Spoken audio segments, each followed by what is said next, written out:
Right. In Romans 12, chapter 1st verse, it says, I beseech you, therefore, brethren, by the mercies of God, that ye present your bodies a living sacrifice, holy, acceptable unto God, which is your reasonable service.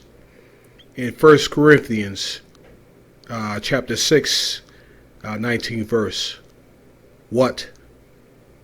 Know ye not that your body is the temple of the Holy Ghost, which is in you, which ye have of God, and ye are not your own?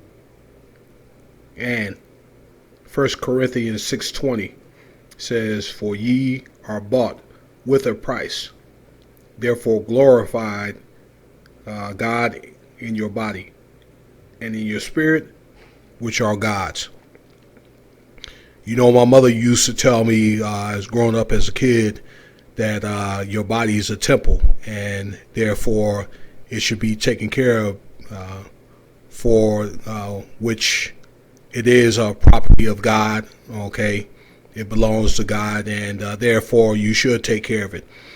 Not only by eating right, okay, treating your body right, but with also good hygiene, okay, and sanitation, okay, with your body. And this is what, subject-wise, this segment is going to be about tonight. It's going to be an epilogue on my History of Plague series entitled Hygiene and Sanitation. So we're just going to go through a few scriptures and some current events and why hygiene should be important on helping to beat pandemics. And now that we're in this coronavirus era, being one of them. So we're going to go on and move on, and we'll check out some other things as far as the scriptures, and including world events. So a corona update as of May 2nd, 2020, that's today, in the United States, which now leads the way in corona cases. All right, as far as a country, we have over 1.16 million cases. All right, worldwide now it's a little over 3.42 million. And if you live in Nevada, in this state, we're pretty much at 5,000 cases, which is fairly low. All right, but at this time, U.S. Has more cases than the whole continent of Europe. So we pretty much lead the way in these coronavirus cases. Now, looking to the left, I'm going to highlight it. New York is the state that has the most cases by state, a little bit over 300,000, 308,000. And New York itself as a state has more cases than any other country except the U.S. All right. And according to the deaths, it's a little bit over 18,600 deaths. That's a lot of cases. And the reason why it's so high up in New York is because of New York City, which is probably about 22, 23 million people, is so densely populated. The same as in New Jersey, okay? New Jersey is a fairly small state, okay? About 15, 16 million people. And New Jersey has over 120,000 cases. That's one of the states that has a little bit, about 1.3 million, thousand, people per square mile. And it's very, very densely populated. New Jersey is the most densely populated state per per square mile in the United States. So these two states lead the way, and Massachusetts also is a fairly densely populated state with 64,000. But these two states, New York and New Jersey, have issues with the most cases. Now, that being said, perhaps the hygiene, and I already spoke on some healthcare with how to treat plagues and all that different, that good stuff. All right, I spoke vaguely on dietary laws in Leviticus could help suppress some of these cases, and we'll get into that here in a second. These days, more and more people are starting to become more health conscious, working out, getting in the habit of sanitizing themselves better. Okay, personal hygiene. It's one of the things that many people should have been doing all along. And that being said, these pandemics like the coronavirus has happened before. And I just thought I'd bring up some biblical aspects of why.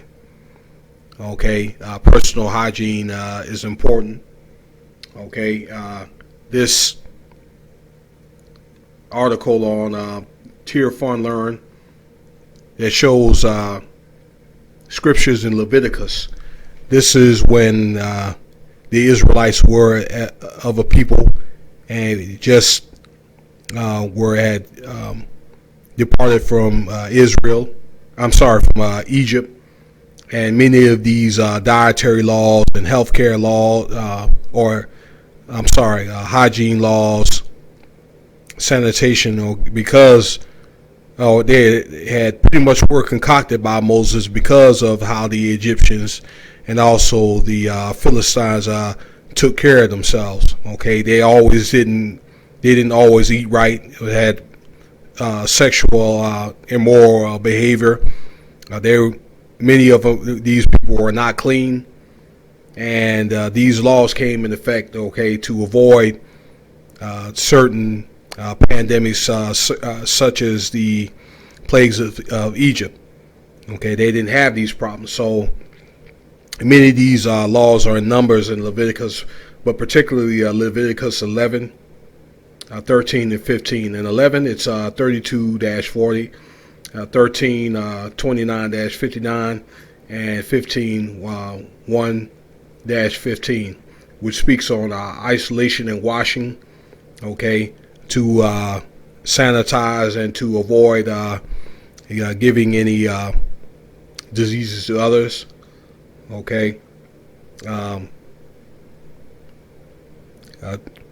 Any type of transmission of any type of, let's say, sexually transmitted diseases or respiratory, okay, and also the care of body fluids and how you should take care of yourself if you have any type of excretions or any type of discharge from body fluids. So let's kind of get into that here.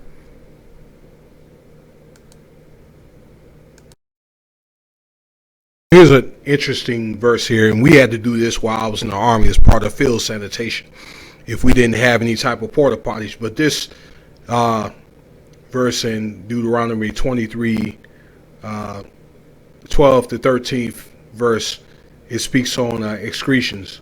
You shall have a place outside of the camp, and you shall go out to it, and you shall have a trowel with your tools, and when you sit down outside, you shall dig a hole with it and turn back and cover up your excrement. And this is for a reason. It's basically like outhouse type thing where when you do leave the camp, okay, to defecate, or if you were indisposed of at the time, that it was a certain area where you would take care of your indisposals and cover it up and so forth, and that way it wouldn't even bring any type of diseases back in the camp. And they have other ones I've spoken on below. Leviticus 14 that speaks on leprous diseases and other verses. But this is probably one of the most interesting verses. While I'm on this page, we can read Samuel, 1 Samuel 19, chapter 24 verse. And Mephibosheth, the son of Saul, came down to meet the king. He had taken care of his feet, nor his beard, nor washed his clothes from the day the king departed until the day he came back in safety. So this speaks on taking care of your, or most men taking care of their beard, okay, or their clothes and so forth, okay, as far as in sanitation. So it's very, very important that they do that if they're going to be around others that are kosher. This is another verse that speaks on nocturnal, that's pretty much overnight discharges in Deuteronomy 23:10-11. Okay, if there's is among you any man that is unclean because of a nocturnal emission, then he must go outside the camp. He may not re-enter the camp, but it shall be when the evening approaches, he shall bathe himself with water, and sundown he may re-enter the camp. So these excretions and discharges were taken very, very seriously, not to bring these conditions inside of the camp.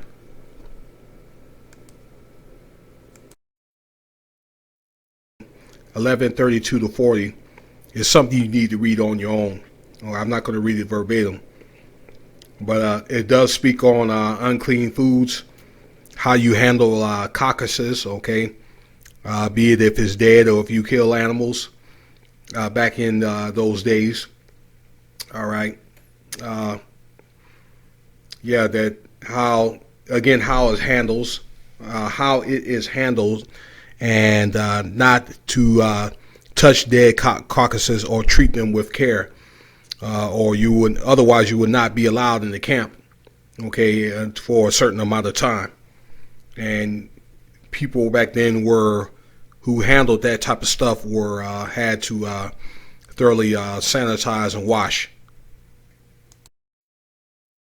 I've spoken on this in earlier volumes, Leviticus 13, handling things like boils, okay, and excretions from boils after the plagues of Egypt, where leprosies and so forth, on how it should be treated, these conditions being examined from or by priests and so forth, and also people taking care of themselves. They suggested if and when you get sent out of the camp, because they will send you out, all right, for 7 days, all right, if these conditions are not taken care of.